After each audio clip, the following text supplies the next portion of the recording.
to the zoo, zoo, zoo. Mommy and you and daddy too, too, too. Hi guys! Eto na nga yung day out namin last week as a family. Dahil maganda ang weather at nag-off si Simon dyan, sabi namin let's go somewhere else. Sayang naman kasi kung mag stay lang kami sa bahay. So at that point, hindi pa kami nakapag-decide kung saan kami pupunta. Pero at the same time, si Simon habang nagda-drive, sabi niya let's go somewhere na mag-e-enjoy si Z. So ayun, naisip namin ang Chester dahil may zoo doon at alam niyo naman si Z mahilig sa mga animals. So ginugol ko guys kung magkano yung ticket ng Chester Zoo at sabi starts from 12 pounds. Pero pagdating namin doon, Diyos ko, nakakagulat guys dahil 2 adults and 1 kid, 87 pounds 50. Sabi ko, it's a no-no. Nag-U-turn ako guys.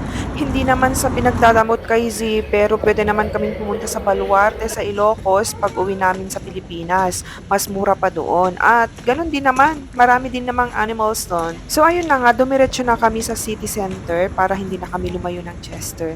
And then, nagpark kami somewhere na makakamura kami. Ayun, at hindi lang makakamura dahil na libre kami, free parking doon. 15 minutes walk dahil mahilig naman kaming mag-walking, ano.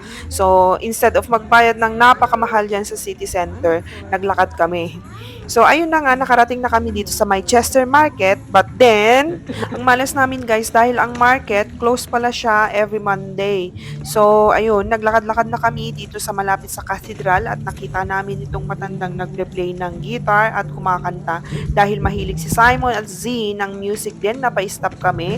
At ayun na nga, si Simon gustong magbigay ng little amount para doon sa matanda pero nagtataka kami walang lagayan kung saan magbigay ng pera at ayun na nga hindi niya tinanggap dahil ginagawa lang niya ito, yung pagkanta sa labas ng church, kusa.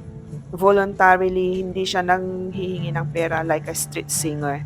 And then, konting lakad-lakad ulit, ayan, at narating na namin itong Eastgate Clock. Ayan, ito yung famous dito sa city center ng Chester na na-built pa noong 1897. O di ba? Ang amazing ng UK dahil nakakapag-preserve sila ng mga ganitong bagay and mga buildings and itong mga tourist attraction na ito, grabe nilang may preserve. Sana ganun din sa Pinas, ano po. And then ito yung famous din na city walls ng Chester dahil napakahaba, hindi namin siya nalakad lahat. Dito kami likod ng cathedral dumaan. And then, sa puntong ito, nagugutom na kami. Naghanap kami ng cafe or restaurant. Pero, wala kaming nahanap dito sa may canal side.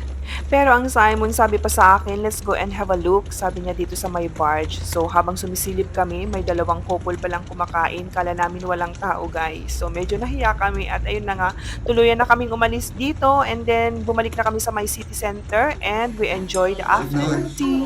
So ayun lang guys, ang Chester story namin day out. Thank you so much for watching and see you on the next one. Bye bye!